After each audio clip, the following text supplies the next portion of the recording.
It's the best. Did I ever tell you my idea for a card game, too, by the way? No. Check this out. Is it Frankenberry? No. No. Not everything be Frankenberry out. Welcome back to the Jojitorium. Well, I think, remember too, whenever we found the German Scheiser porn. Let's not lie to each other. You're in twerk classes over there. That's Yeah. That's all it is. The fitness class. Working on them TikTok videos you like so much. Dead face.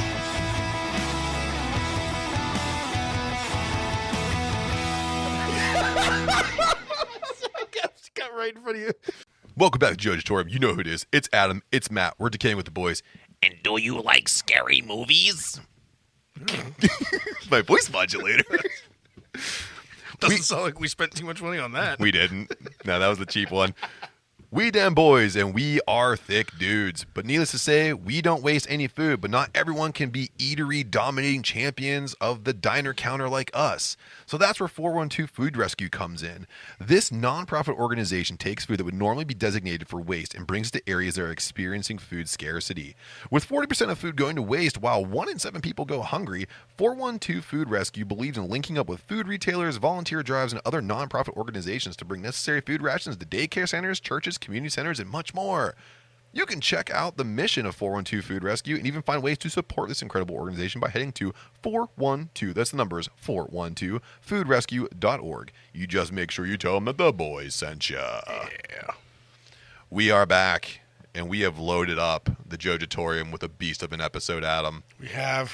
We're getting closer to the Halloween season here. It well, is. we're in the Halloween season. We We're are. getting closer to Halloween, though. But it's like when you're, everyone always said like, oh, 12 a.m. is the witching hour. No, it's 3:33 a.m. We are getting close to 3:33 a.m.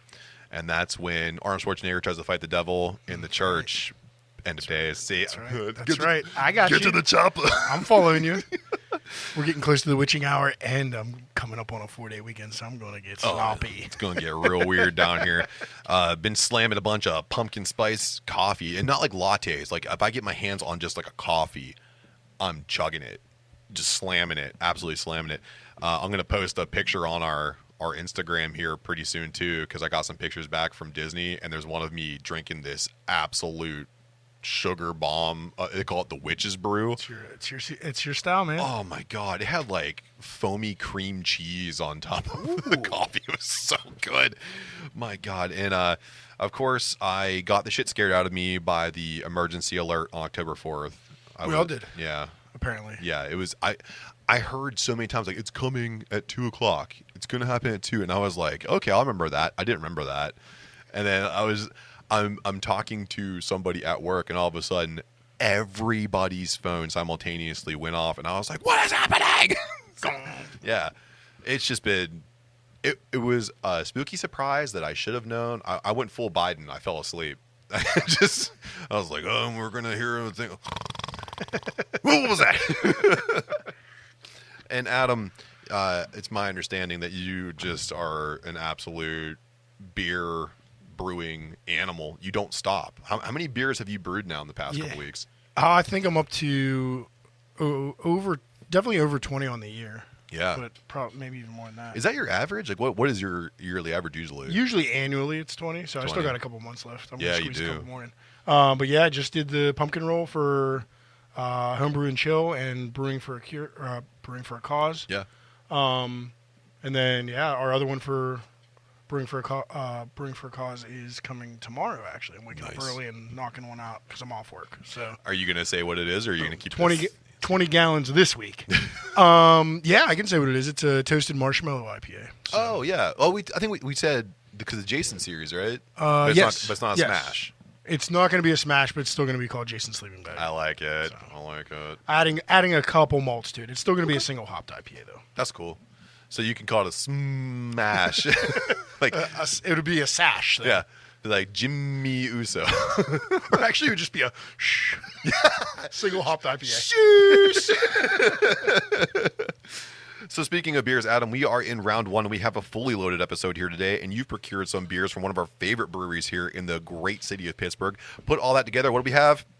Round one beers. What are we drinking? Yeah, I brought in a little Outrun Cowboy from our buddies over at Grist House there in Millville.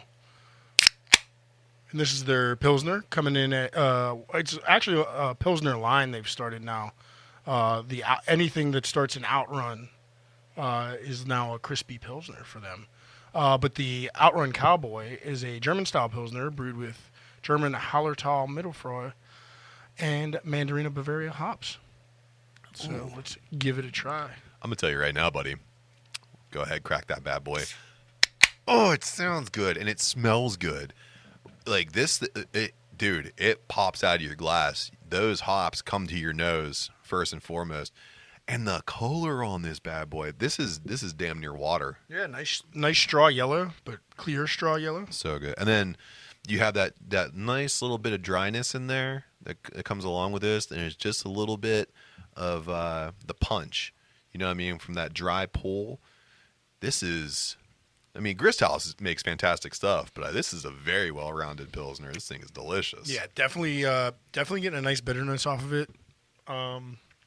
And I can taste Mandarina Bavaria for me gives off a floral note.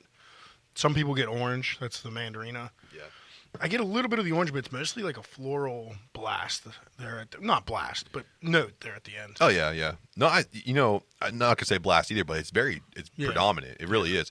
You get that Hallertau up front, though, just like it's beer. Yeah. Like a bitter beer hop. Yeah. It's beer, and then, beer. But that character you're getting at the end is probably the Mandarina Bavaria. It's really good. Very man. nice, yeah. And you said it was under 5, right? Yeah, 4.8. There you go.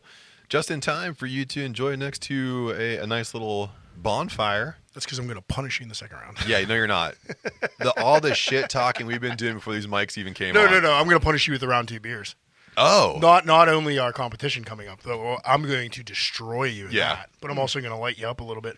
It'll make you not so. Your feelings won't be so hurt. You'll be a little numb. Not scared. Oh, you're not scared. You're about to get dominated. Ooh, wait, hold on. There it is. There. I just burped. Yeah, no, it wasn't fear. It was just gas.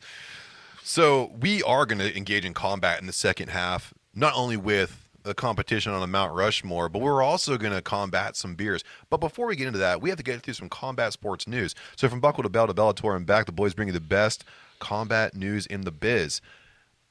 Did you know, Adam, that one of your favorite horror franchises is involved in a custody dispute? A fight, if you would say, in the hills of Hollywood. I've not liked this movie since it was a child. The hills it run died. red. Wait, that movie? No. Oh, there's a movie called that. I know, but I was bringing it in right before you started to try to spoil it. Yeah. Was it Dies Tonight? Evil Dies Tonight. Evil Dies Tonight. Halloween Ends was not the ending that you and I and many other people had hoped for the beloved shape, Michael Myers. Please stop. It's dead already. But there are some people out here now that are vying for the rights to this thing for a TV show. Namely, A24 Studios and Miramax are competing right now for the television rights. And Bloody Disgusting reported that A24 is currently taking the lead in this battle. So that could bode well because where most people believe that A24 is more of a dramatic production company, like how Miramax does with... I think it's artsy. I think it is artsy. And that rings true with the horror movies that they have. Right. And I listed a few here, and some of these are some of my favorites. The Lighthouse, Hereditary, Talk to Me, Midsummer, Killing of a Sacred Deer, Green Room, Pearl, X, The Witch. You didn't like the... Killing of the Sacred Deer. You didn't like that one? No. Did you like Green Room? Yes. Green Room was the one where people were kind of divided on. The Nazi with fonts. the band, right? With the Nazi. Yeah. Yeah. That was terrifying. It really was. And the Vivitch. Yes, the Vivitch. Which... With Black Phillip. Yeah, I really enjoyed that one too. Slow burn. I hated that movie the first time I watched it, and then I went back and watched it with my wife. It was good. And I actually liked it. Mm-hmm. Yeah, when I paid attention. Because you have to. A24 makes you pay attention. I had like one too many beers before I tried to watch it the first time. The only one that I would say that, like, some of them you don't have to pay attention to. I think, like, I would say like the green room, Pearl, X. You don't really gotta like. That's just those are gory fun times. Unbelievable. So, so good too. Yeah. X was so much fun. I actually bought that. I bought physical media for that one so I could have it. It was so good. The cool thing about A24 as well is they own the rights to Friday the 13th. Yeah, they're doing the is it Camp Crystal Lake? Yeah. Like a TV series. On Peacock. I think it's on Peacock. It's definitely going directly to a streaming service. I didn't know that's who had it. Yeah. So it'll be interesting to see our boys be a little fancy and artsy, a little hipster. Yeah. Well, also too, like especially you could see maybe another crossover. Yeah, maybe and full TV. Well, yeah, if they're both on A24, maybe. Yeah. It'll be really interesting TV shows since neither of them speak. You gotta have a lot of character development, that's for sure. Yeah. Yeah, I think... You think Jason will get, like, a better-fitting mechanical suit? It's going to be kind of, like, tight. Like, he's like Jason X all over I would like to see him... I would like to see Michael Myers in, like, like yoga pants and a baggy sweatshirt. Well, actually, I read this incoming report from Bloody Disgusting. It said that he's going to be wearing Lululemon. There you go. There you go. Get that cardio up. And he's going to have the... He's been a little slow these last couple months. He's going to have the Komomoto knives because they're sponsoring. Whatever they do, I hope it's a prequel. I think it's going to be pretty cool because A24 does a pretty good job with the intellectual property that they I know. acquire. I know the Friday the 13th is going like into the Jason backstory. Interesting. Yeah. So then you're probably going to give his mom a pretty big highlight there too. Yeah. So hopefully they make her a little more intimidating than the original. You didn't find her frightening? It was, but it was once the reveal in the original Friday the 13th. You're like, that old bag's doing all this? Yeah, but she was crushing. She was just insane. Yeah. That smile and those eyes that she has. The smile was creepy as hell. Yeah, man. She definitely scared the shit out of me. We'll see. Yeah, I don't know. I Halloween for me, all the good ones happened by the mid '90s, and they should just let it die. It's already dead. And so stop touching it. Well, and the Rob Zombie ones were like a fun little. What if this is trashy and violent? Yeah. Like that was cool. I thought Rob Zombie could have left Halloween out of it and just made it its own entity. Yeah, just make his own slasher movie. Yeah, that'd have been pretty cool. Yeah, it would have been pretty cool too if he was able to like do that and like have it be like a continuation into 31. He just liked the money. Well, it probably would have made 31 better. Yeah, I don't know, man. Like 31. It's stupid fun. We had a Short King in there. But speaking of these ones, have you seen Talk to Me yet? That's probably the newest A24 on this list. I haven't seen it yet, but let me tell you right now, it looks incredible. You watched it? Yep. Kind of a slow burn, but when it picks up, it picks up. Nice. Yeah. That's what I like about A24, man. I feel like they have the ability to do either. They can either crush you or they can build it. So that's pretty incredible.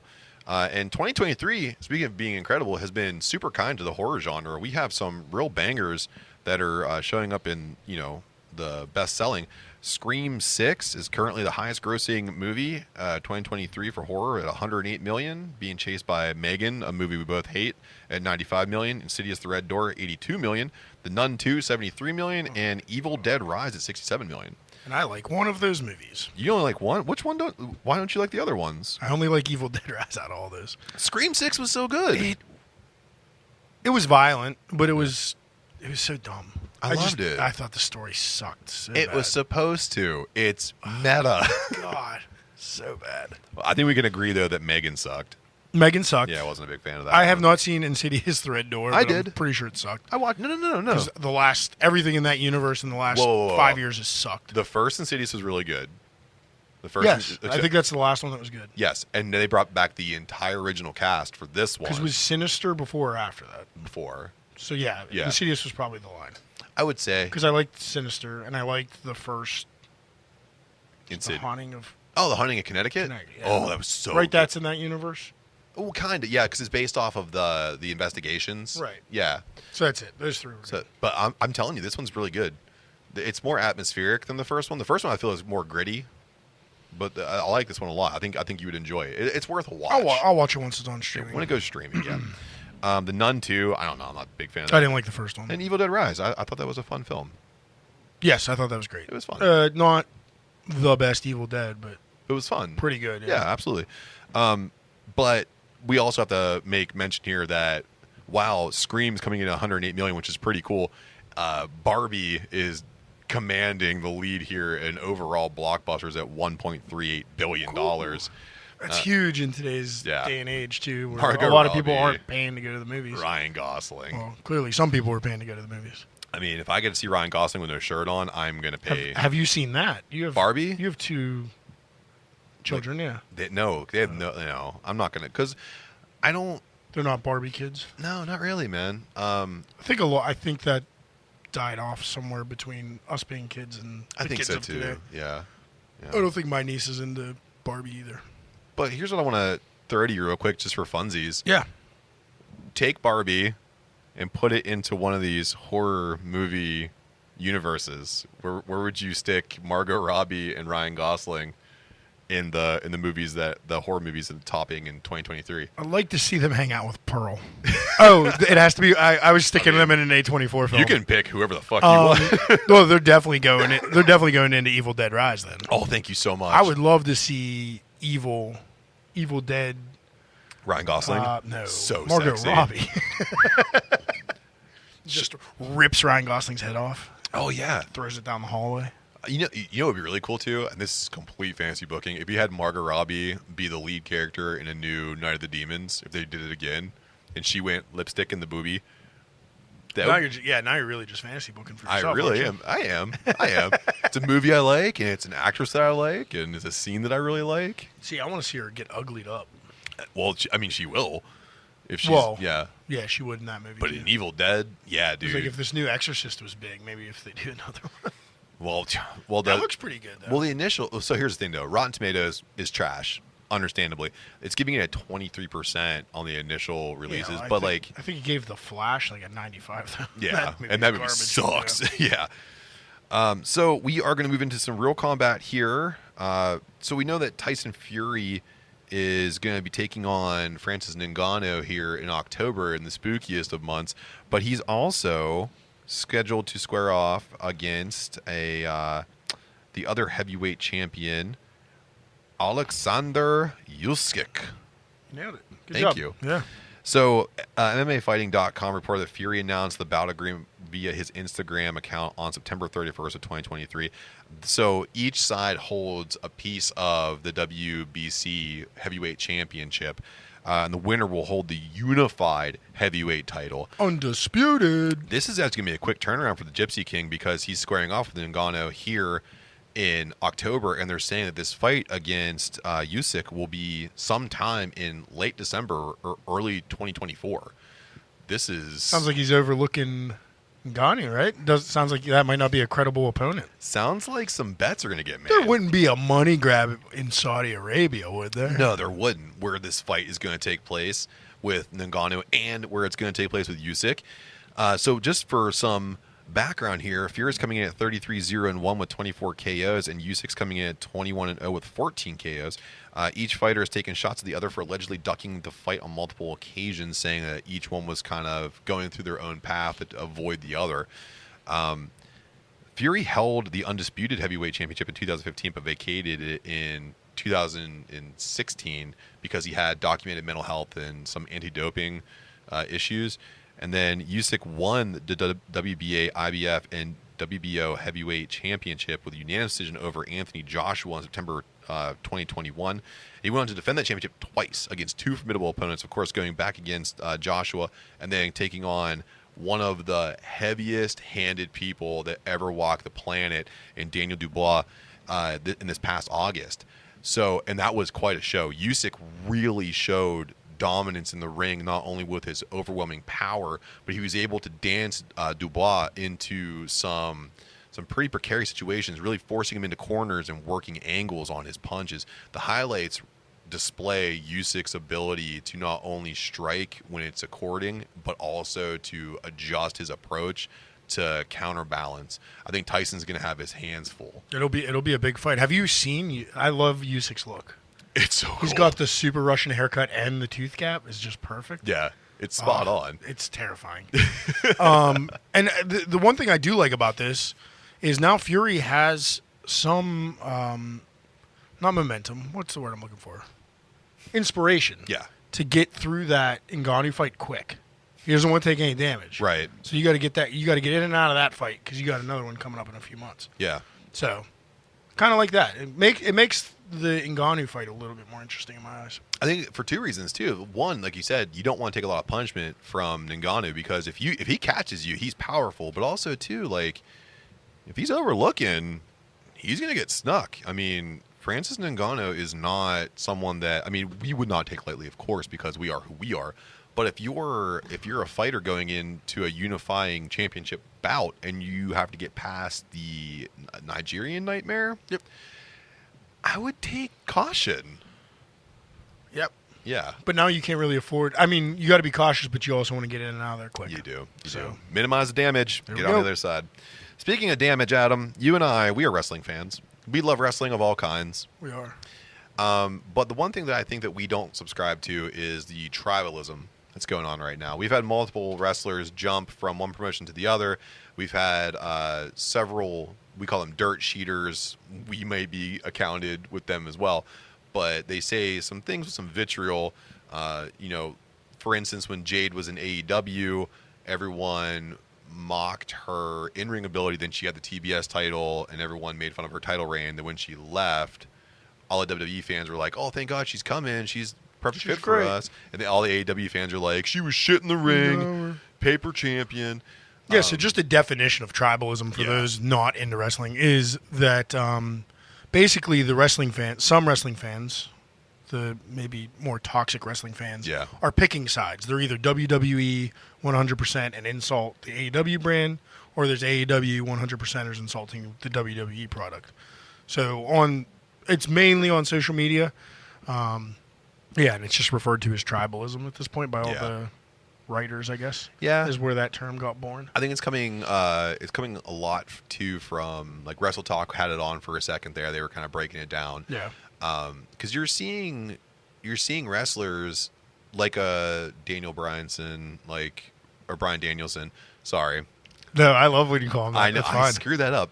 But you see the American Dragon. He's out there in AEW. He's not wrestling part time, but he's not really full time. But he's having some of the best matches of his life. Right. Edge just debuted, and he's going to square off against an entire faction on his way to chase down the TNT title. You think you know him? His name's not Edge anymore. Adam Copeland. And then you have Jade going over to WWE, and I really think she's going to reinvigorate the absence of the big lady on the roster. Because before her, who'd you have? You had Nia Jax, who's completely unsafe. One thing that we've seen about Jade, even though when she was green, she was still playing it safe. Right. So, Yeah, I think she only hurt one yeah, person. and that was with that Which happens. the botched Table yeah, spot, I think. right. Yeah. But I think once you start seeing people jump ship to other promotions to try to make something, like whether it's chasing the money or it's getting into dream matches, like when Cody Rhodes went over to WWE, everyone kind of took a shit on him for leaving AEW. Yeah. But, he had his own personal reasons. I think but do you, I get it gets to the point where, Adam, do you think that tribalism is killing the fun? If you're on social media viewing it all the time, yeah, kind of. Yeah. It's not worth it.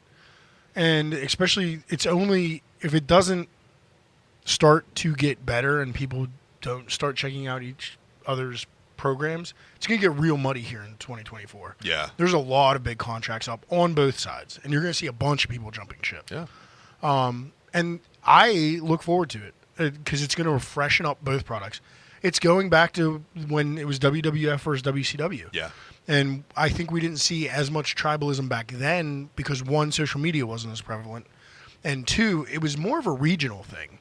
Like if you were up here in the north, especially the Northeast where me and you grew up, WWE was the That king. was it, yeah. Like, we saw it all the time. But if you were down in the South, you grew up and your parents grew up on the Superstation, the TNT, TBS, Right. stations. And in the South, WCW was the king. So it was just who you got into.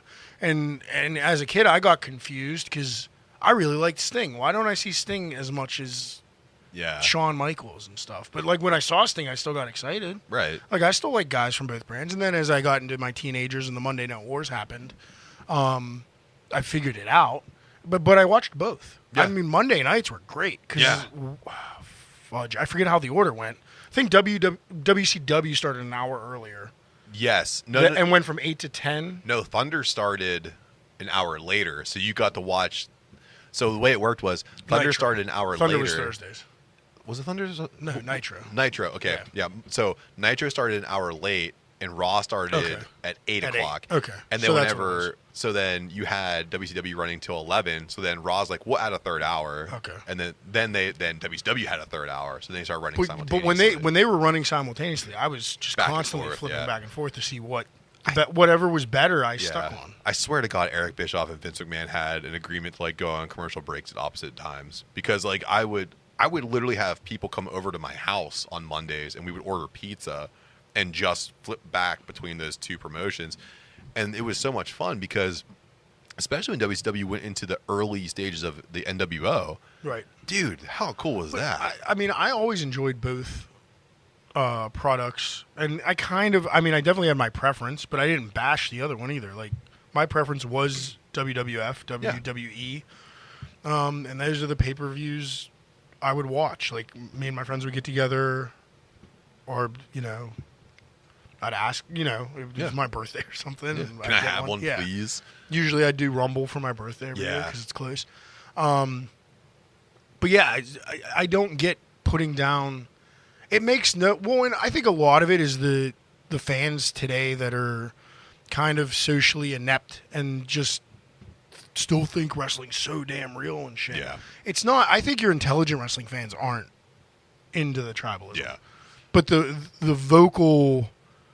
The most vocal are the tribalists. Yeah. And it's mostly just negative bashing. And it doesn't make any sense because I can be bashing that company one day and one of their people come over to mine and now I instantly like them. That's just... It doesn't make any sense. It's so hypocritical. Right. It's Yeah. insane. But it's also, too, like, go back to the Jade thing, to watch all the WWE fans that are very toxic, they'll infiltrate all the AEW chat lines. Like I subscribe to both on Reddit, and watching all these people pour into the AEW one saying, like, Tony Khan fucked up, he couldn't sign her.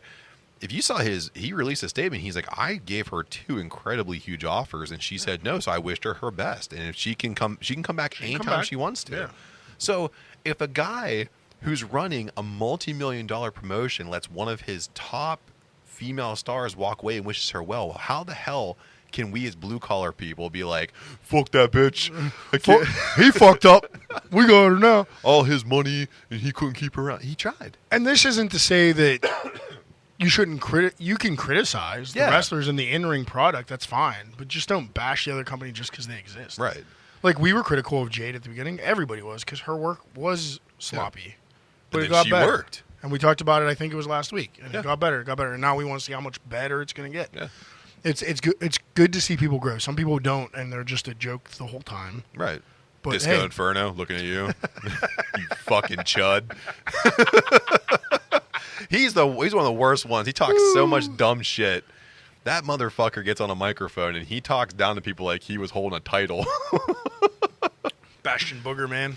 Mid-card fodder motherfucker.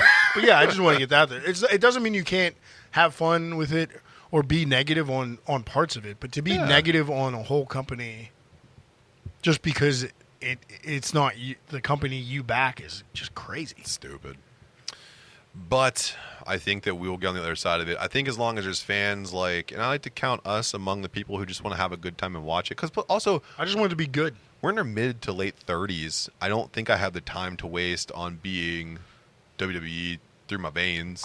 I mean, a good example is I probably watch more AEW pay-per-views because it's kind of more surprises at the moment. Yeah. But they also have my least favorite wrestlers that are pro right now, Yeah. in Moxley and Luchasaurus. But Right. I still watch. Well, it's like I think I said before that I think that there are two programs. They each have their own lane. I think WWE is a very polished, drama-focused program, while AEW is like hyper indies, and that's not a knock. They have to differentiate somehow. Yeah, I'll tell you right now, man. Sometimes I like flippy shit. Yeah. I like it. I like Ray Phoenix. I like the Young Bucks. I like Damian or Martin whenever he comes back through. Like I love those guys. I like seeing high flying shit. I like Darby Allin. I do. I like Darby Allin. And it doesn't mean that somebody that I dislike greatly right now won't have a couple good matches, and I like him. Roman Reigns, a great example. Absolutely. I couldn't stand his guts I couldn't 3 take years him. ago, and And now he's now- one of the best He's can't miss TV now. Yeah. Yeah, it's incredible. He just needed the right storyline and the right That was it. character, and Yeah. boom. And all that patience we had from paid off, Adam. Look at us. I mean, Look at us, Adam. Look at us. we're just raking it in. So, Adam, Acknowledge us. Right? acknowledge us. You think you know him? Oh, can I tell you? Quick story time. Sure. I was down here watching the AEW pay-per-view on Sunday with two good friends of ours that are also wrestling nerds. So we were just nerding out the whole night. And the whole main event, which started almost at midnight. So Yeah. I was Tired, drunk. It was after the Steeler game.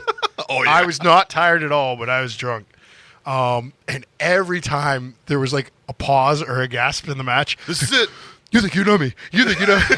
And I just incessantly kept saying it. And when he came out, I screamed like like I was 12 again. You marked out, It was dude. I marked out huge.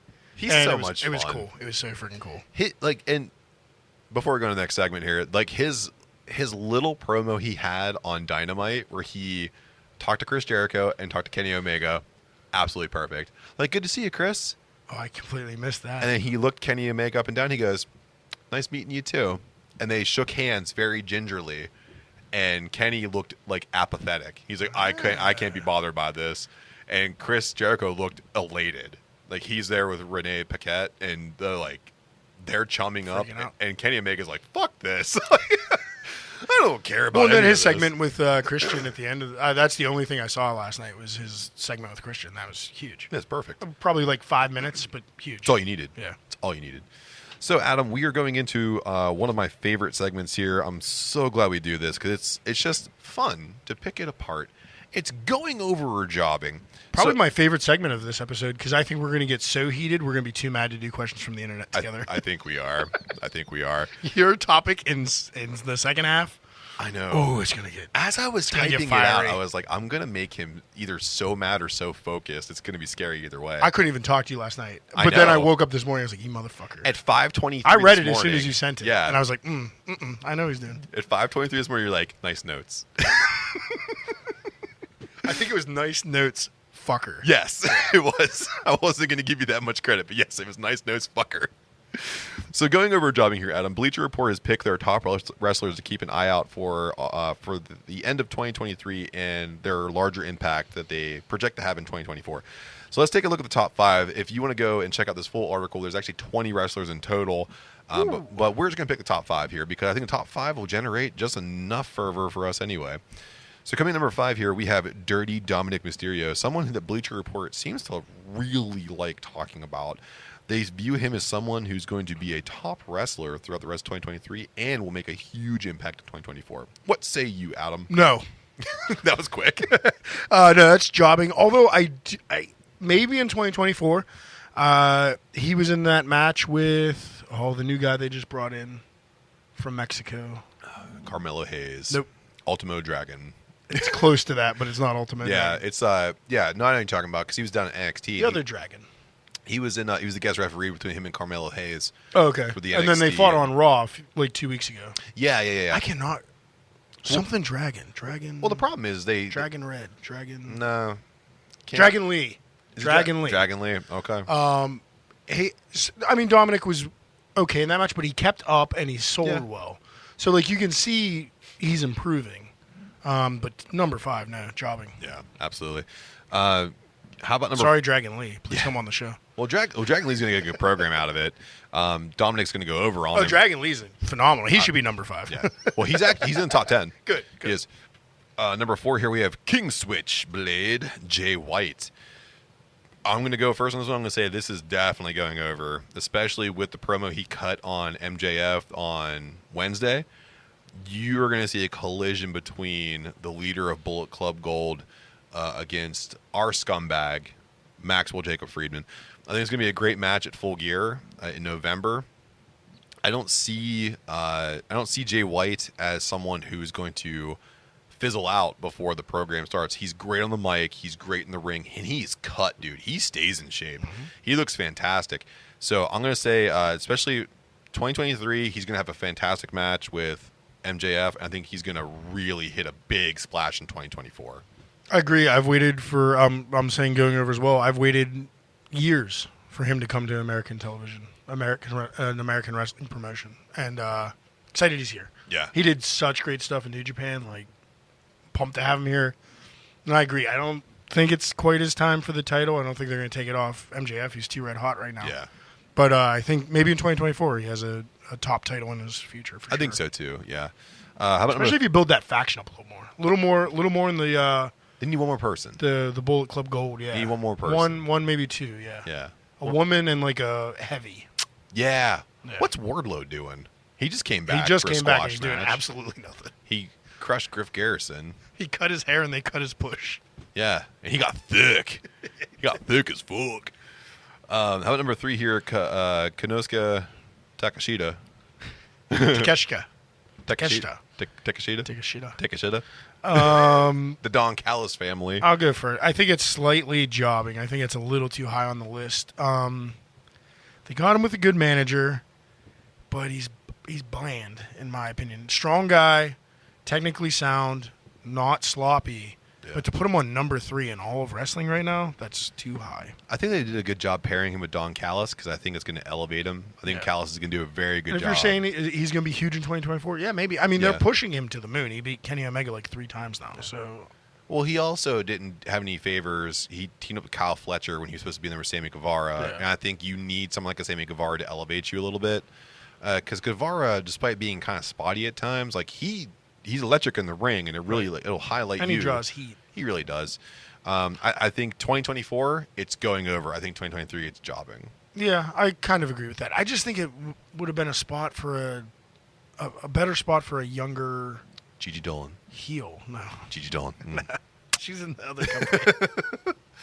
But you know what I mean? Like I can't even think of a name off the top of my head. But like even a Ricky Starks or something to beat Omega, or you know. I think Ricky Starks would have been a good pick for the top 5. It reeks a little bit of Omega playing favorites, and that's what I don't like about it. Yeah. It's like, yeah, Omega's good friends with him. Yeah. He's gonna let him beat him. He's gonna give him Callus. Like it's, I don't know. It's a little shady. But isn't that smart though on Omega's side to build up someone else? I mean, because he's that's smart, Yeah. but it's a hand-picked person. It which I is. don't like, Yeah. and I don't think it's what's best for business. I think it is what's best for Got business. to play the game, and how you play it. I'm spitting water everywhere. So let me talk to you about number 2 here. Yeah, LA Knight. This one's easy. This is going over. If you don't think this is going over, I don't know what to tell you, buddy. Number 2, LA Knight. It's going over. I don't even explain this one. I don't know, dummy. I think he should be. I think he should be number 1, especially if you're considering what he's going to be doing in 2024. That's true. He's going into a tag match here at the end of the year with John Cena. I don't think he can get a bigger spot. That's the only thing. But other than that, it's going over. My only That's why problem I with keep it him is at 2. he should be number 1. I keep him at 2 because he has a team with John Cena, and John Cena has see. been notorious for burying his partners and shit. You said that just like John Cena too. Yeah. I do kind of hope if it ends up in a promo or not a promo, a feud with Cena though. That's to cool. end out the year. That's that'd be elevation. Pretty cool. Yeah, That'd be pretty that's cool. huge. How about number 1 here? Whose house? Swerve's house. So Swerve Strickland's coming in number 1 here according to Bleacher Report, and I can say this confidently. I really enjoy his in-ring work. Is he number 1 on my list? No. But is he in my top 10? Absolutely. I think in 2024, you're really going to see him do some pretty incredible stuff. I think that TNT title has his name written all over it once he gets into a good program here. And I'm going to say that right now it's jobbing for him to be at number 1, but I am hopeful that he'll be going over in 2024. I swerve when I drive, baby. Yeah. Yeah, I don't know if he's quite number 1. I agree with you, but he's definitely in my top 5 right now for like new and upcoming. Oh, yeah. And on the rise. I could see him in 2024 taking the heavyweight title. Maybe Really? not off of MJF. Get a babyface to take it off MJF Adam Cole. mid-year, and then Swerve B2. Have the Adam Cole swerve, and then have Swerve come in and swerve the swerve. Because your tough thing with Christian in the TNT title is I think that's going to be lined up for an Edge feud or Adam Yeah. Copeland feud. So Yeah, well, you think you know him. yeah, I think you know him. He's not Edge anymore. But yeah, I think big things for Swerve, Yeah, absolutely. especially I'm happy to see it too because he was kind of in a little bit of purgatory there for a little bit. He was. And now he's on the rise. That match he just had with Hangman was so great. good. So good. We didn't do our favorites of that card, but that was my favorite. Yeah, I liked how, to briefly touch on it, Hangman got the booze and played a heel while still being a babyface, and Swerve got to play a babyface while still being a heel. 100%. So incredible. It was great. Such great wrestling. At hometown, Seattle had some good fans. Yeah, they did. Adam, do you know who we think we know? I think I know him. Yeah. Our sponsors. Our sponsors. We don't have any. God damn it.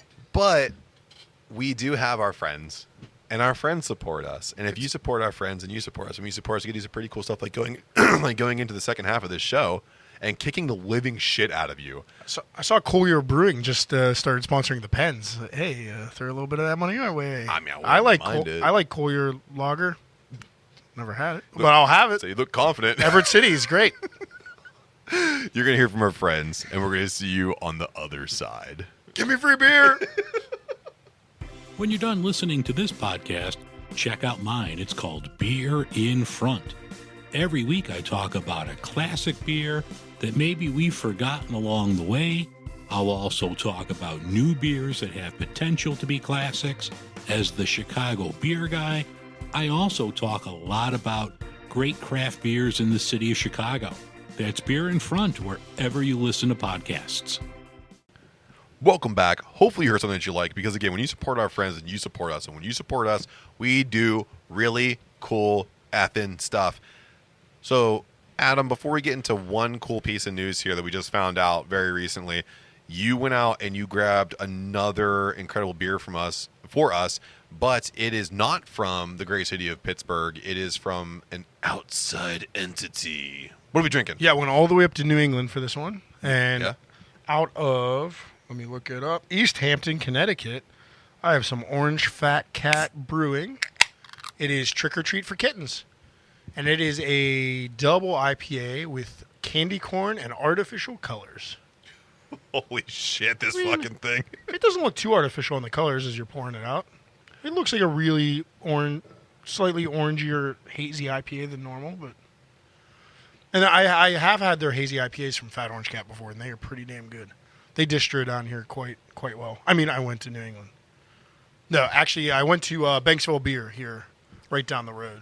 Shout out to him. Yeah. Thank you for the... I completely forgot until last night that I needed to buy beer for this week, and they have a cooler of singles, so... This thing... Dude, I'm going to talk... Look at that. Wow, that smell. Dude, this thing... A lot of orange. Getting a lot of the orange that comes out of this thing. The sweetness is right on point. I think smells exactly like I wanted it to. That sweetness, man, not too overwhelming. Like you say, with candy corn in it, it's going to be a bit too much. But I think it's... He says a double? Yeah, it's 8%. You can kind of feel it now that I'm... There's a little bit of booziness. Yeah. Probably because they threw some of the candy corn in before fermentation, so that probably fermented real quick. Yeah, boosts the sugar up. I think the candy corn for me is mostly giving it a vanilla vibe, but I am kind of getting like an orange creamsicle finish. Definitely can taste the candy corn a little bit right up front, though. Oh, not overpowering or overly sweet. I know it would scare some people because not a lot of people like candy corn. I'm one of them. I'm one of those guys that buys a bag of candy corn, eats like a handful, and goes, "That was enough." I don't like it either, but just given the season, I had to get it. That's what happens. I always go out and buy, what's that one, Brahms or whatever? I get a bag of like Brahms. Oh, yeah. And I'm like, okay, I'm going to eat some candy corn. I eat like 5 of them. I'm like, oh, God, why did I do this? Why aren't there smaller bags? You need like the fun size. Yeah, I do. Because the fun size are 6 pieces, so I can throw one at somebody else. So, Adam, while we're sipping on this delicious beer from Fat Orange Cat, we are going to give out one last piece of horror news here. Friend of the podcast, Mr. David Howard Thornton, a.k.a. Art the Clown, is seeing his horror movie love letter, Terrifier 2, return to theaters, starting that Friday. I believe it's October 20... No. It's... the Friday before. I think it was October 27th. It's not a Friday. I think it's the... Yeah, I think it's the 27th. Yeah, the 27th? So that's that Friday. And then over the weekend, they're going to have more showings. But the big date here is November 1st. Because on November 1st, not only do you get to see Terrifier 2 in theaters, but you get to see a brand new trailer for Terrifier 3. And I heard that they packed some fun little flyers and posters in for the people who buy tickets. And right now, if you go to Damien Leone's Instagram page, you can go on buy tickets, and it actually auto searches your location and finds the nearest theaters within 15 miles of where you're living. Nice. Yeah. So right now here in Pittsburgh, you can go to the AMC Theater in Robinson. Oh, nice. Or That's you can close for me. come out past my way and go to Butler, and there's an AMC Theater out there. Nice. Yeah. So Not where I saw it originally. I saw it at the waterfront down there. yeah, I saw Terrifier 2 originally at came out. the at this very little shitty theater out by the Pittsburgh Mills. Yeah. That's the only movie I've seen in theaters since 2020. Really? Yep. Oh. I hate movie theaters, but I bought tickets. First time I've ever bought tickets ahead. Or that's not true. Second time. Yeah, first time since COVID. Before that, we went to see 3 from Hell because Lori really wanted to see it. Oh, yeah. So- Well, I see why, man. And it was the same thing. If you bought a ticket ahead of time, you got a free movie poster. That's pretty cool. And like a full, legit, Real one. like, yeah, glossy movie poster. Oh, I like that. Yeah. Yeah. I used to have a friend that worked at the Hollywood Theater down in Morgantown. It's hanging right over there, actually. Yeah. And so the Hollywood Theater, he would give me the movie, like the big movie sick, posters. yeah. Yeah. I would just sell them for extra scratch because I was poor. Yeah, I missed what the movie poster was. I don't know if it's a Terrifier 2 or a Terrifier 3 one. A 3 Yeah, one. it's Terrifier Nice. 3. Very nice. So, Adam, speaking of sequels, speaking of horror movie sequels, this Mount Rushmore struck a chord in you, struck a chord in me. Angry. Really found ourselves in a weird place. I'm going to beat your ass. Because when we see a great movie play out on the screen, sometimes we're left hungry for more, you know? And sometimes production companies deliver on their promises, but sometimes they also fail horribly. So since we are in spooky season, challenge you to the Mount Rushmore of horror movie sequels. We have to give our listeners another banger of a list of movies to really show that spooky season can be repeated. Now, something you told me before we came on, a couple things. One, Vitriol. just straight vitriol. You're very mean. I'm going to let you know right now that I am now taking this personally, and I'm coming for that crown. You're not going to like me after this. Yeah. You're not going to like me after this. So to go after a podcast that you really like, whatever happens, I love you. Okay? Whatever happens, I love you. Whatever happens, I love you. So, Adam, to break your little heart, I have to let you know that I went back into our duels here, and I get to go first. Yeah, you do. So- I even looked it up this time. I knew you 'cause would. I needed the game plan. Yeah. So, horror movie sequels, it's pretty much what it is. I mean, if you don't know what a sequel is, why the hell are you listening to us? Because we're a sequel to every other podcast that's ever been launched. I mean, we are a sequel. Yeah, we might be part 7 at this point. Part 7, you're being generous. We're about to go into space. Yeah, I was ready to say, we are going into space. So, Adam, this is the moment where you have 2 lanes. You can either pick with your heart or you can pick with the actual numbers. And I think that, judging by how I'm talking to you, I think we've done both. I think we've combined them in here. So, Yeah, I don't know about numbers, but like I went not performance box office, but I went like technically really good fucking movies for some of them. Some Yeah. I got personal touch in there. yeah, same.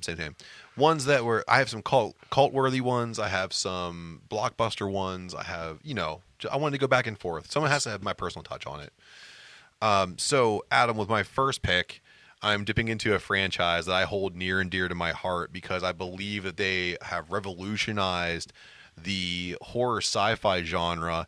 It is something that I absolutely loved when I was a kid, and this is from 20th Century Fox, and it comes from a little lesser-known director named James Cameron. It's Aliens, also Alien 2. You're predictable. From 1986.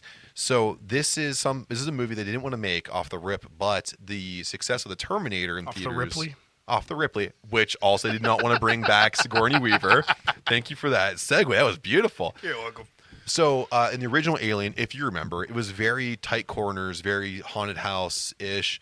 In Aliens, they really opened it up and ramped the gore up too. You saw lots of death, and I think it had a harder rating too, because I think the original Alien was PG-13 and Aliens was rated R. Think maybe I know the cut that I have is rated R. Well, I think they were both R. Yeah, but you might be right. So the ratings were way different back when Alien. That is true. Yeah, like Child's Play was rated like PG, like which is fucking crazy. So for my first pick, Adam, I'm gonna go with the sequel to Alien. I'm going Aliens from 1986, the year I was born. Smart move. I definitely thought that movie would be on your list because you love that I do. franchise, and it's a blockbuster, and it's a great sequel. Thank you. Yeah. So I'm not going to give you too much hate yet, but I am going to show you how a number one pick is done, sir. Yeah. Okay. And with my number one pick, Boo. and with my number one pick, I'm going to pick a franchise that we're just seeing return this year, this Halloween.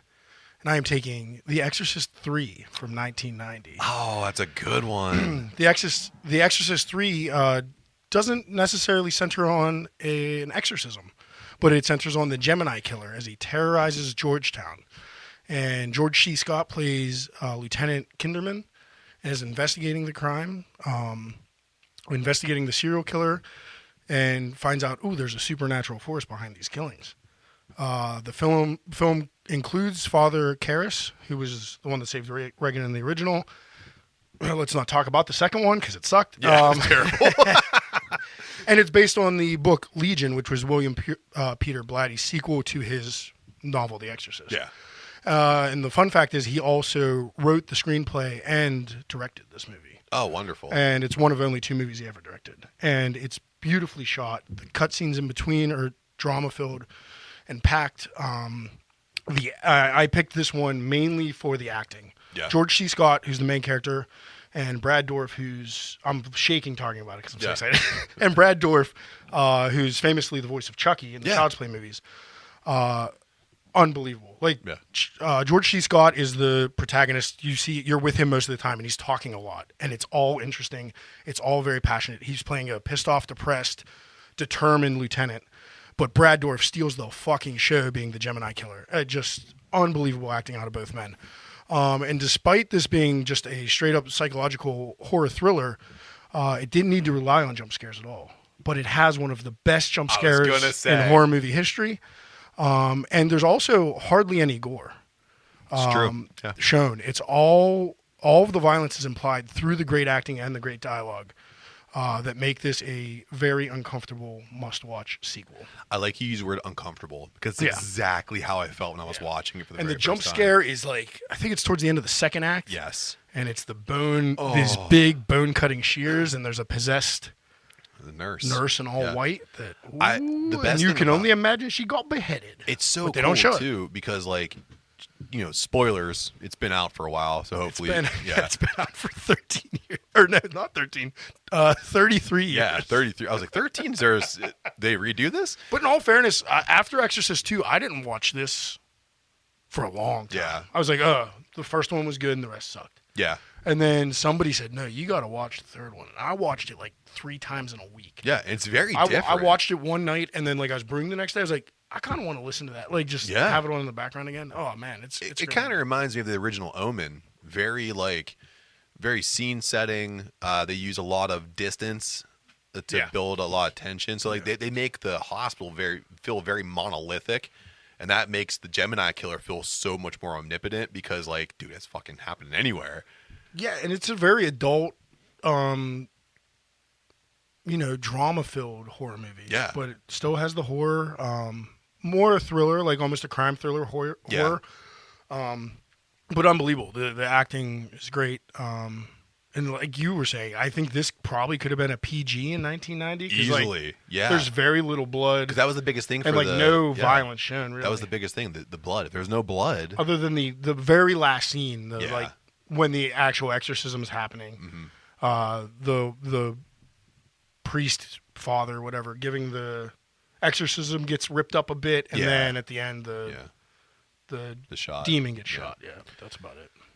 So I'm glad that you went with the absence of gore, because for my number 2 pick, I'm going to ramp the gore up. I'm going to take the gore that you forgot and I'm going to add it into mine. Don't you take one of mine. Because I feel like you take one of mine. You went all art house with yours. Adult? You forgot We're in our 30s. what it was like to be a horror movie fan. I guess. Whatever. I didn't attack your aliens. Did you? I didn't attack your sci-fi movie. Oh, no. Here's the thing. I'm not attacking your movie. I'm just saying that I didn't know we were going to read novels and smoke cigars in a brandy room. I did some writing. Yeah. You were like, Brandon Dorff. Well, we needed to fill up this second segment. Well, I'm going to fill it up right now with I got the piss shakes for Brad Dorff. I do too, man. I fucking love Brad Dorff. So, Adam, I'm going to go with a movie that I picked not only because it has the cult acclaim behind it, but it's also a movie that I thoroughly enjoy and I watch every spooky season. It's one of my favorite movies that I get to put on, and it comes with one of my favorite lines, "Hail to the King, baby. Hail to the King." Because when you shop smart, you shop S-Mart. I'm talking about Army of Darkness from 1992. Bruce Campbell comes back as his titular character, Ashley Williams, lovingly known as Ash, comes back with that fucking chainsaw for an arm and gets sent back to a nondescript medieval time where Deadites roam the forest and are captured by what I would like to say is maybe a dumber version of Sir Lancelot. So there's everything in this, but the thing that I love most about this is that Bruce gets to be the most narcissistic version of Ash Williams in this movie, and he kicks off what could be considered the fucking apocalypse. He gets a Necronomicon, and he's told to say the magic words, which he just butchers. He can't say them at all. I can't say them either. I'm not here to say I'm better than Bruce Campbell.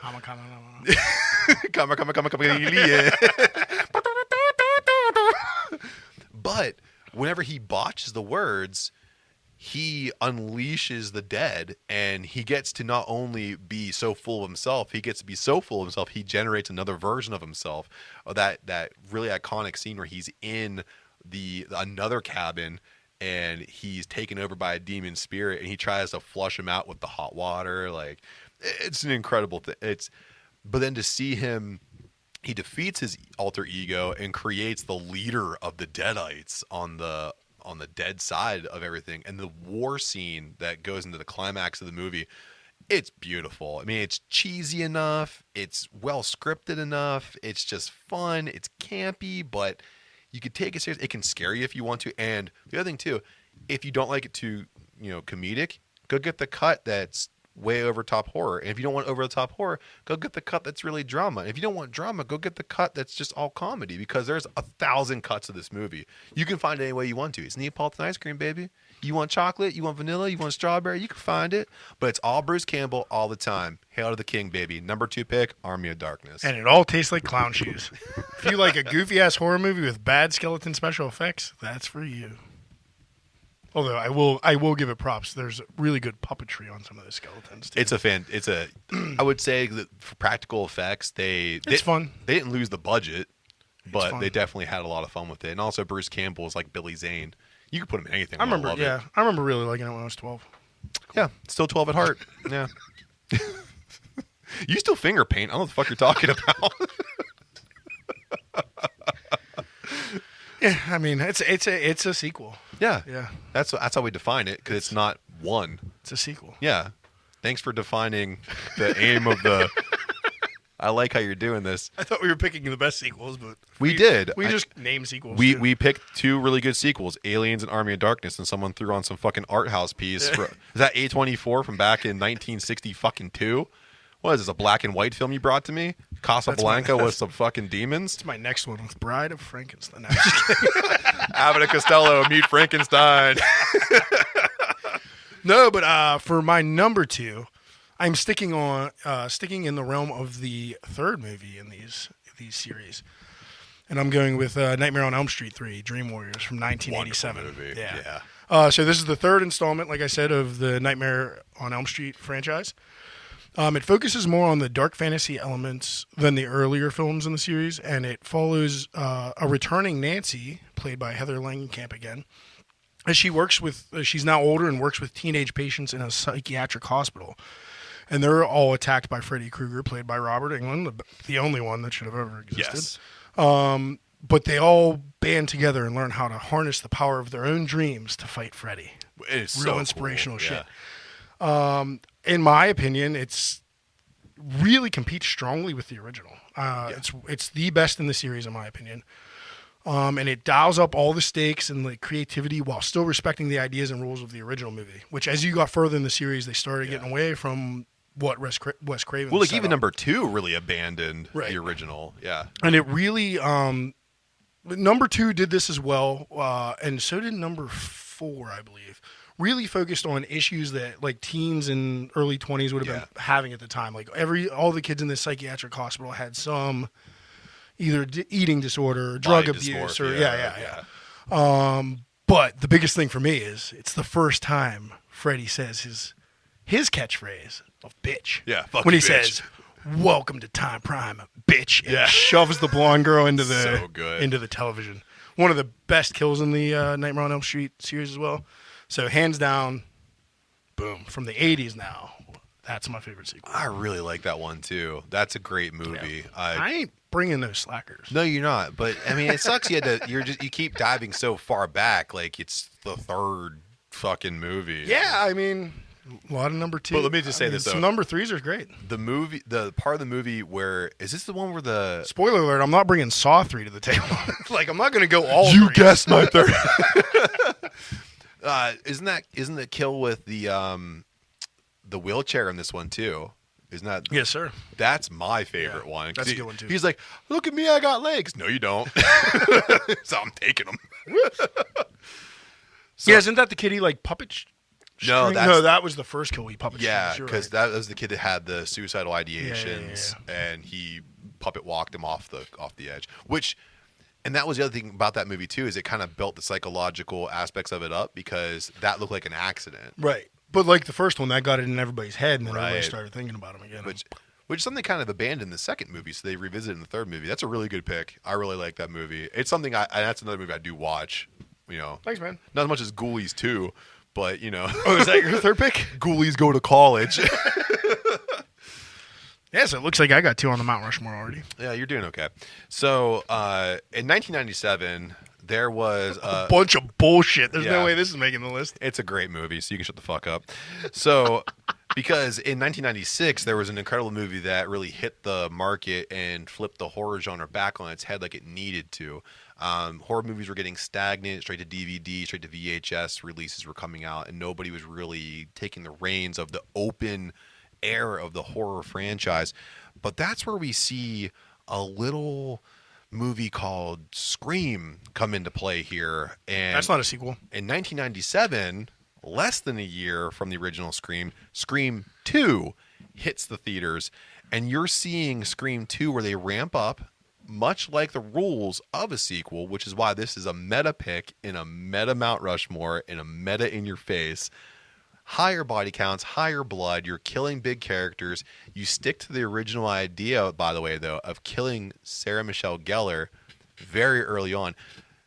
She didn't read the script, and she just signed on to be in the movie, and she's like, this is going to be great.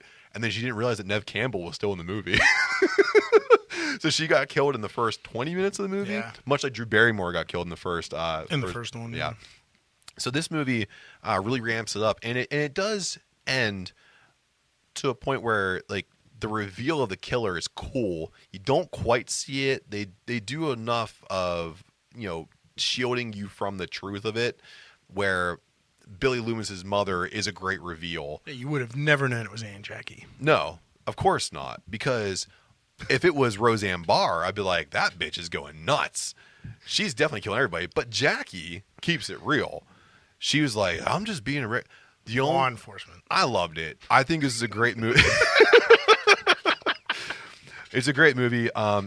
You definitely can see too how this movie uses, like how you were using your last pick there, Nightmare on Elm Street 3, social issues and everything, how media can drive antisocial behaviors and how that can influence as we were seeing, unfortunately, at times, trigger warning, there were some killings that were going on during the mid-'70s, and this kind of shined a light on that to see how... Mid-'90s, you mean? Yeah, mid-'90s. Yeah. You said 70s. But Did I? I apologize. I thought 1997. Yeah. And I'm just putting sevens and shit.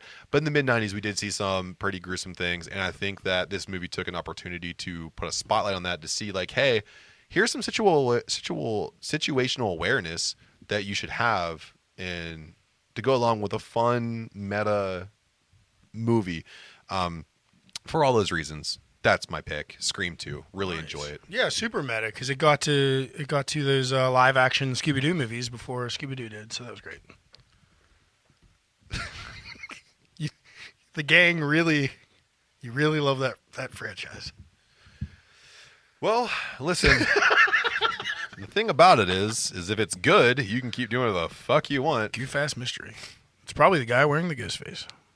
Well, yes, Adam, and it's also the guy with the razor blades for fingers, That and keeps- it's that also the keeps chick who's been possessed. That keeps tripping over himself. It's a regular person. Clumsy dum-dum. You need to go into you're all in the supernatural shit. Oh, check me out. Clumsy I, dum-dum. I can come from hell and possess a child. Well, Shut the fuck up. First off, he possessed a serial killer. Oh, no. Really? Yeah. Did he? He also tried a to bunch of possess a demons. little girl. It was for the first- Legion of Demons. Yeah, the Legion of Demons, and he got his ass fucking whooped by a geriatric priest. Came in there, and he killed him with a Glock. No, you're He also Glocked him. wrong. You're He also Glocked wrong. him. He got killed by a geriatric lieutenant. Oh, I apologize. So- let me change the professions around. Once again, law enforcement. Law enforcement shooting priests. Like you haven't seen it before. Like it's Catholic guilt's real. Anyway.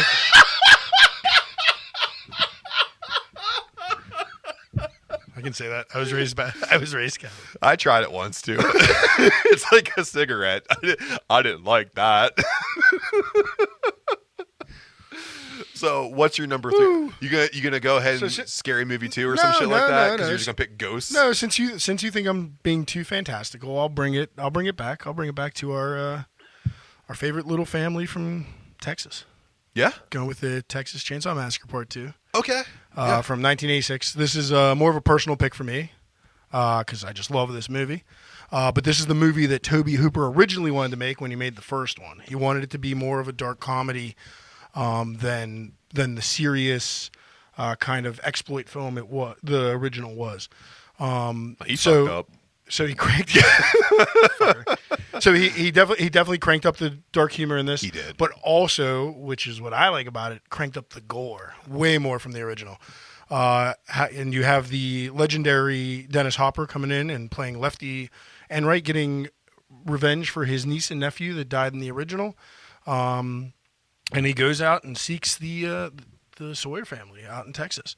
After they're let out of their hiding from the radio broadcast by Stretch, playing their video of them killing some obnoxious fucks, which is one of my favorite scenes. I know. But again, the big thing on this again for me is the cast. You got Leatherface was played by Bill Johnson in this one, but my favorite character, Chop Top, played by Bill Moseley, which made the movie. Absolutely. Like he's the most quotable character in any of the Texas Chainsaw. Quote. Say your favorite quote. Suck my plate, you dog dick. I also like that doggle hunt. I use that on a regular. I use that on a regular basis. And also a very beautiful Stretch played by Caroline Williams. So you got everything. You got a great scream queen. You got a legit actor there in Dennis Hopper, and you build up Bill Moseley in this movie. And to cap it all off, the effects were very well done. By Tom Savini, one of my favorites, and best exhibited by the long and excruciating dismemberment of the radio station Soundtech LG. Oh, yeah. As he gets not only bashed in the head by a hammer, but he gets his face removed, and he still lives for a little bit, just long enough to say, well, fuck. And then die. I have nothing bad to say about this movie except it's terrible. Okay. No, I'm kidding. I love this movie. It's actually one of the first adult horror movies I got to see at a drive-in theater.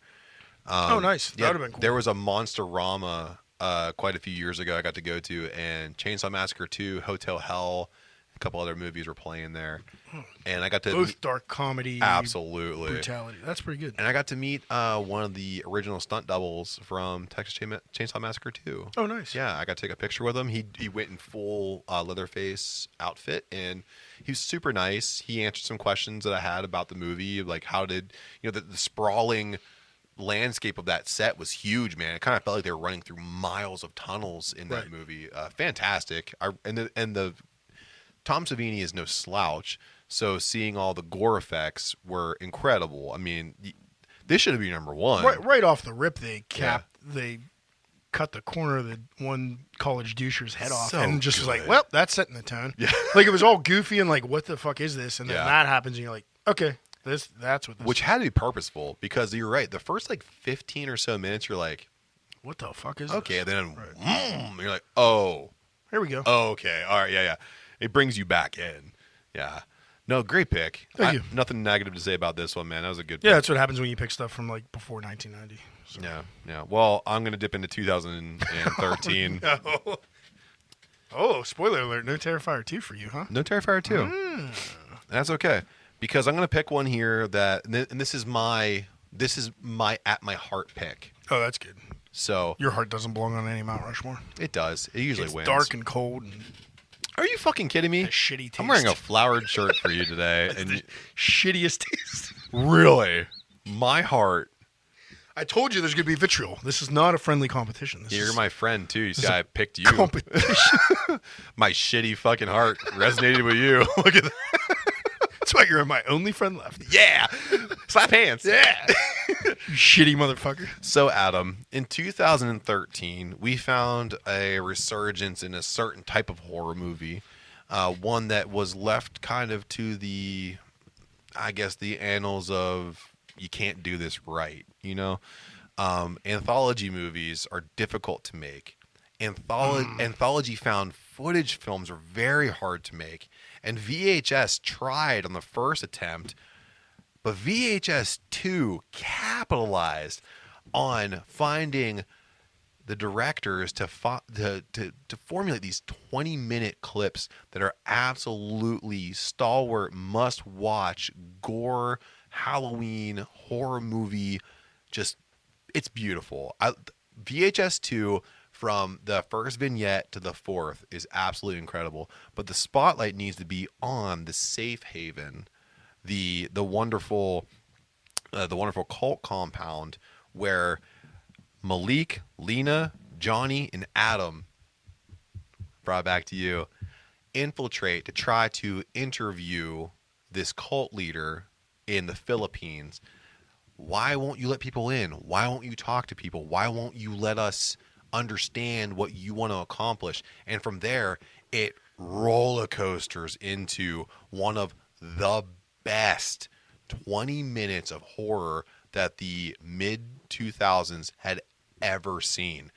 You have possession, you have zombies, you have breaking the rules, kids dying, you have everything in this. And to top it all off, you have a philanderer in Adam planting a baby all up in Lena, who's then sacrificed to the god who looks like Baphomet. Yeah, I think it's Baphomet. Yeah. I mean, it looks like Baphomet at the end. Yeah. If Baphomet was a cheap puppet. No, he wasn't, though.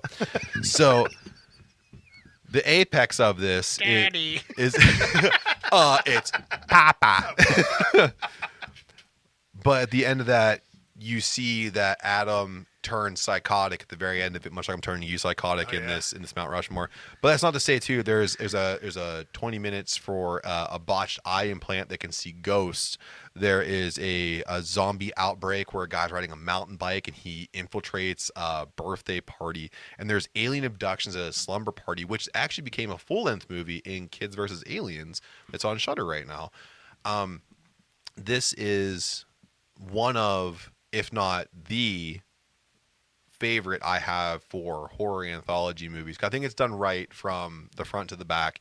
There's really not a lot of fat in these things. They do a great job here, and that's why for my fourth pick, not only because it did well commercially, it did well in the cult lines, but it also did well for me, I'm going to pick VHS 2.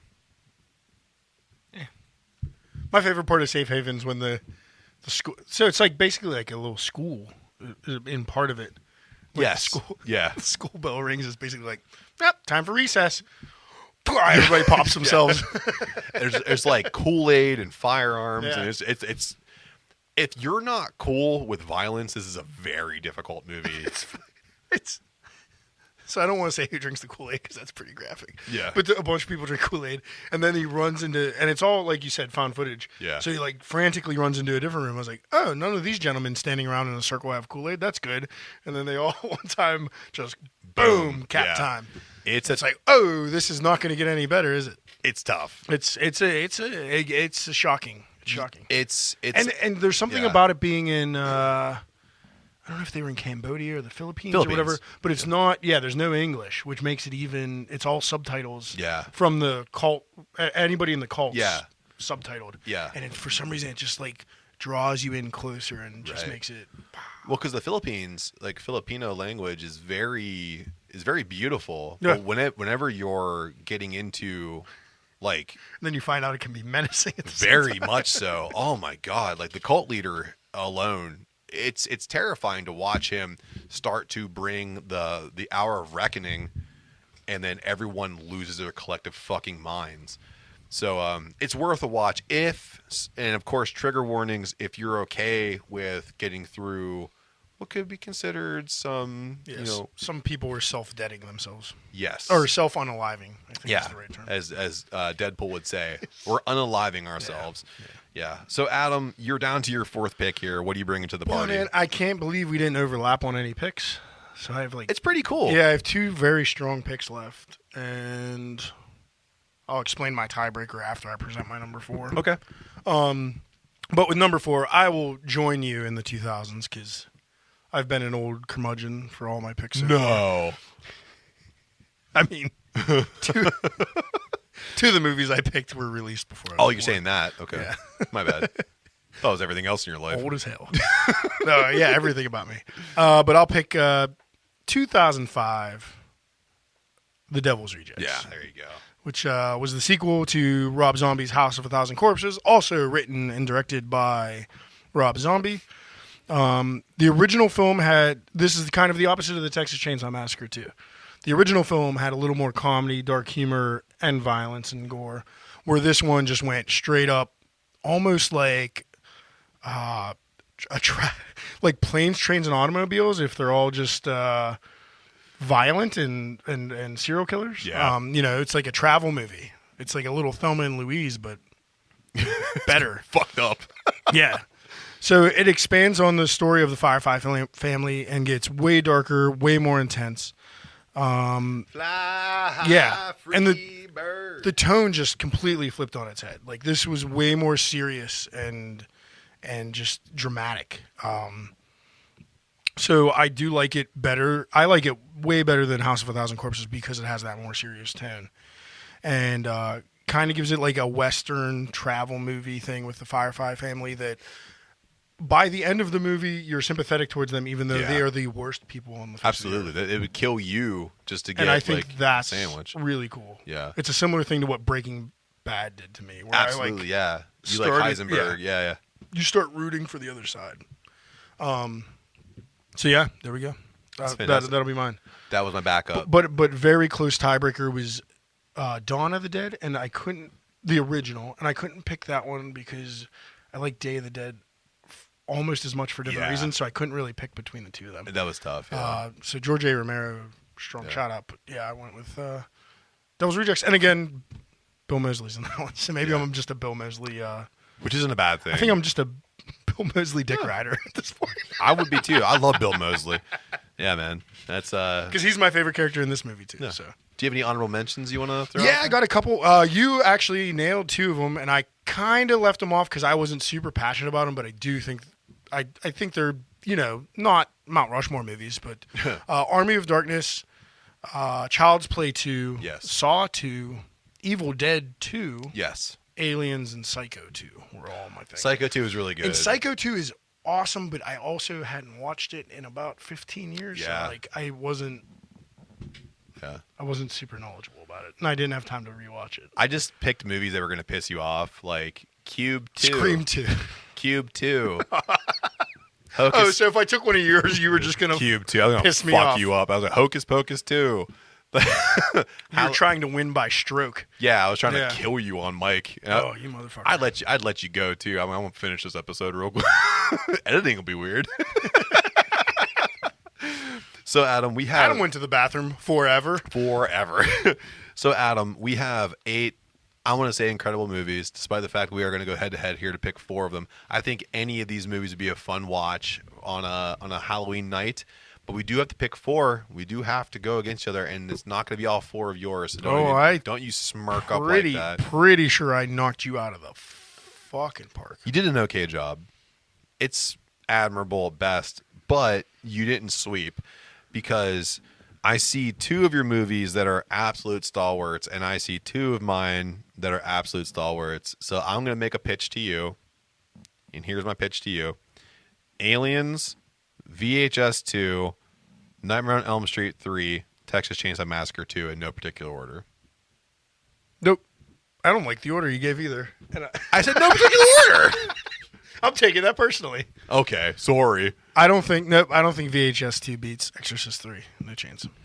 I think it beats Exorcist 3 because Exorcist 3 relies on atmospheric thriller and horror, while VHS 2 is a straight up roller coaster. But it's all atmospheric too. It's point of view. It's all found footage. Yeah, but that's not going to attribute to found footage. Building. Blair Witch 2 did it first. Shut up. As far as sequels. Shut up. No, it didn't. Wait, Blair Witch 2 wasn't found footage, was it? So I win. VHS 2 over Exorcist 3 because I don't know about that. Well, yeah. I love that movie. It's a good movie. That's why it's number 1. It's the George Washington. No way. It's not the George Washington. It's the Ben Franklin after he finds electricity. It's toasted. He wasn't president. He never lied. That's what I mean. No, you're not right about that either. So that's my pitch. I'm going to say all of mine and none of yours. No, I don't. Okay, I don't agree. Then you throw me your idea. I think it's my first 3 in Aliens. No way. Totally. Totally. No, I'm going to say right now that I think Army of Darkness, because of who's in it and how it's been received, would top over Nightmare on Elm Street 3. Now you're going back on your original pitch. You're trying to take it out. You were putting You said VHS and Aliens were going on from your list. That's what I like, but you're also trying to fuck me up, so I'm trying to come back at you. You're not putting Army of Darkness over Nightmare on Elm Street 3. All I'm saying is that if I could pick 2 off of yours, I would definitely pick Nightmare on Elm Street 3 and Texas Chainsaw Massacre 2. You probably should have presented them as your picks, because they are better. I had to give them to you because otherwise you'd cry. They're so much better. Oh my god, my Halloween's ruined. Yeah, don't you ruin my Halloween. I don't want to do this. I will cry. Yeah. Right? Give me my way. No. Give me what I want. Easy, Dave. Zig-zag-ah! I think, honestly, we came with heat. Like, you're right. We didn't. Then I think we need to put them in a particular order. Okay. And I think my 2 are first, and you can have 3rd and 4th. For the sake of the listener. All right. To not hurt anyone else's feelings. And VHS 2 is 4th. I can agree with that. Yeah. Because it's anthology. Because there's multiple directors. Although Aliens probably grossed the most, but that's neither here nor there. I think it did. Yeah. That's because fucking... Well, James Cameron's on that. Yeah, it's because Titanic Avatar was on there. So. No, but Terminator. He rode the wave of Terminator Titanic Avatar there. Come on, man. Did he do Terminator or Terminator 2? Terminator 1. Yeah, and 2. He did 2. I was going to say, 2 is better. Yeah. 2 is really good. Yeah. Not a horror movie, but that people argue that it is. On a sequels list. People argue that that's sci-fi action. Yeah. Break. If you're scared of robots, you're a bitch. I mean, except for this new AI shit. Okay, now it does kind of hit walking it back. Yeah. I like that. So, who do you want number 1? Nightmare on Elm Street? No. Who? Texas Chainsaw. Okay. Just because personally I like that one. Okay, Texas Chainsaw Massacre 2. Make sure Baby Pants over doesn't cry. Just call it chop top fucking rocks. So Nightmare on Elm Street 3, and then we're gonna do Aliens, and then we're gonna do VHS 2. Sure. Since you didn't like Catholic Guilt the movie. No. So for our Mount Rushmore, and also too, 8 incredible movies that you could watch. Yeah, we did our research this week. Yeah, it was really nice. I mean, I wrote 4 pages of notes on movies. I like your descriptions. They were very, very vivid. So for our Mount Rushmore, you're going to have Texas Chainsaw Massacre 2, which is amazing to see in drive-ins. If it's out there for a drive-in, you have to go see it on the big, gigantic screen.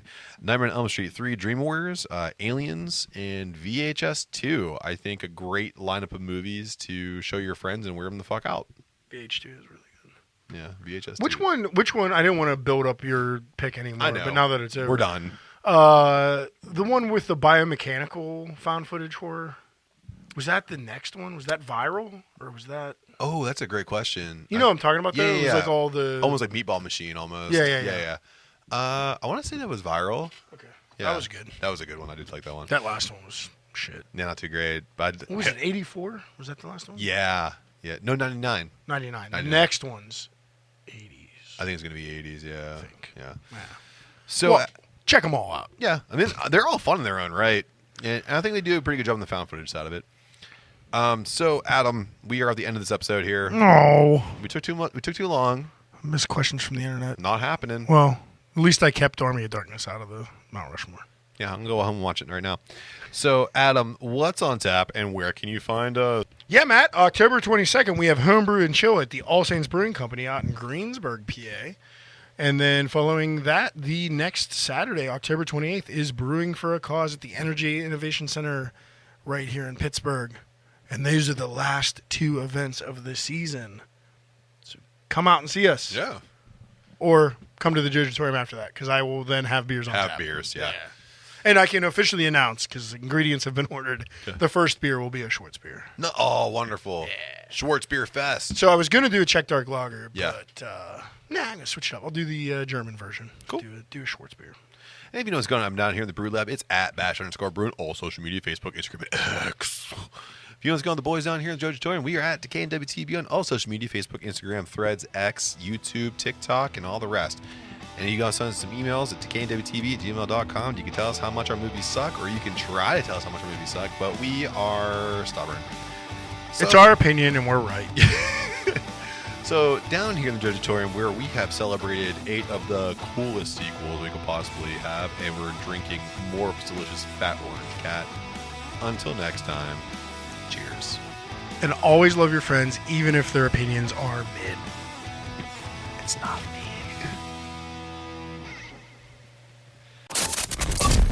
Fermata.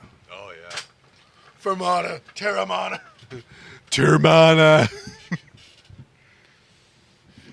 Welcome back, Termana. I have a whole crew that brings my gym in Termana. I can't wait for the week where I forget to grab beer, and it's like, so we're doing bourbon.